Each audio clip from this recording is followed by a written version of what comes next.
but they are basically just very, very, very tiny crustaceans. And these things, they move around your body, and they navigate based on a couple of different things. One thing they navigate on is something that you could call smell. And another thing that they navigate on is instinct. And the third thing that they navigate on is your own systems that are already built to move them along. Because your immune system is sort of like, God, it's so beautiful. You know, okay, so wolves, right? Wolves. We have dogs. We don't have wolves that at any moment that we might upset them and they would kill us. We don't have them. We have dogs. How do we have dogs? It's very complicated, but basically dogs are domesticated wolves, right? Now, you walk through a swamp, right? You walk through a swamp. In walking through the swamp could kill you the same way a wolf can kill you. With bacteria, with mosquitoes, with slipperiness, a swamp. Now, imagine that you could take a swamp and love it until it's no longer dangerous. Like you love a wolf until 100 generations later, it's a poodle. So, in our bodies, we have this thing that's called our lymphatic system. And the lymphatic system is like a built-in swamp in our own bodies. It's got slime, it's got movement, it's got stagnation. It's a lymphatic system. So this like highway of boogers, and knots is called a lymphatic system. And when microbes, tiny little crustaceans, enter your body, they go directly towards the stink, because the stink is food.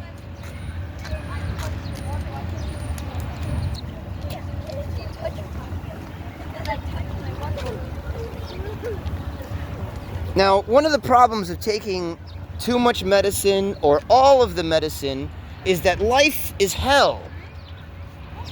Do you know what a slip and slide is? Are you an American? Do you have any American cultural reference at all? Hello, are you understanding the words that are coming out of my mouth? So, do you know what a slip and slide is? A slip and slide is a long piece of plastic, and you put water on it, on the grass, and children use it to slide. It's fun. You have to be really, really wealthy in order to think that a wet piece of plastic on the ground is a toy. If you are not very, very wealthy, you're not going to think that a piece of plastic on the ground that is wet is a toy. That's called a slip and slide. You're going to think it's nothing. It's a wet piece of plastic on the ground. So if you take all of the medicine, you'll cure all of the bacteria. The problem is that life is hell. And that without any of that bacteria, you're going to feel it.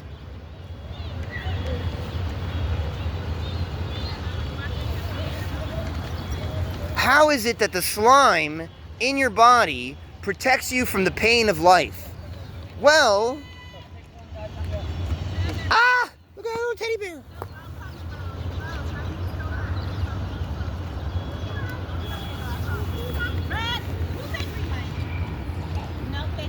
So there's these like little like worms, and they're not really worms. They're just slime, and they eject neurotoxin.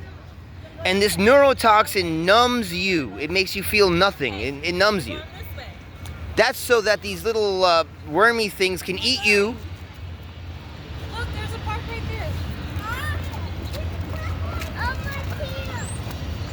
Will not really even eat you. Eat like Dead stuff. The stuff that you don't need anymore.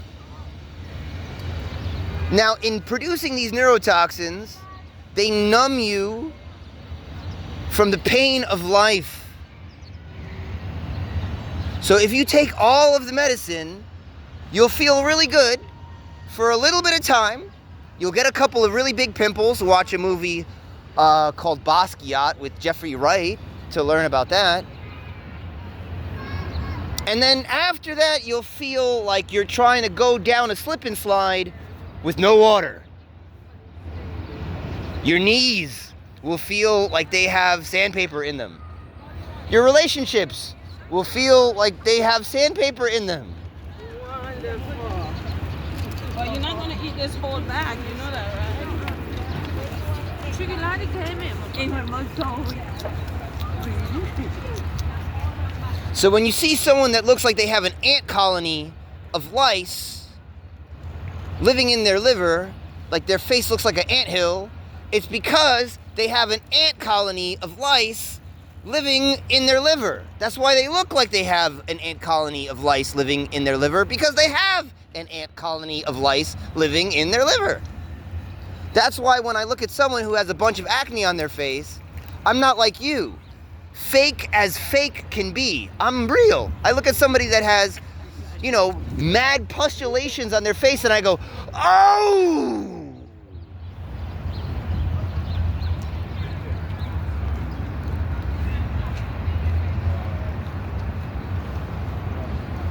Not like you, where you only pretend to give a poop about people. I actually give a poop about people.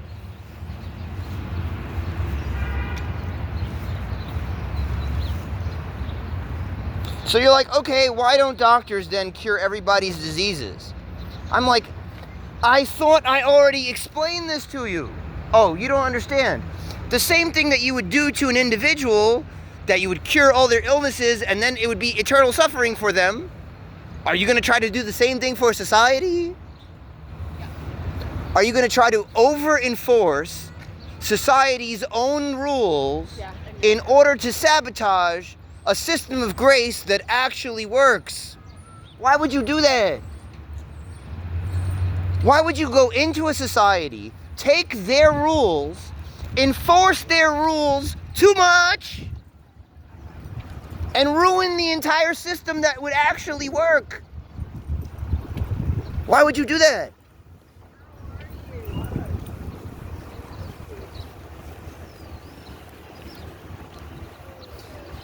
Well, you would do that for the same reason that you're never going to go see any movies in 4DX, because you love being miserable and the amount of misery that you endure makes you feel more superior.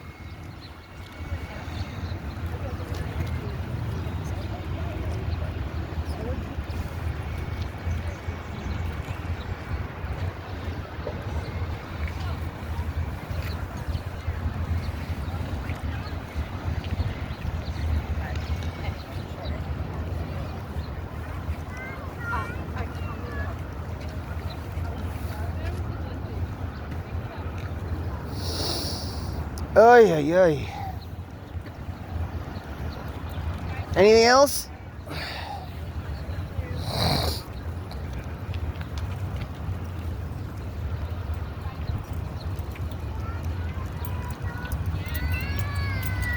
Oh!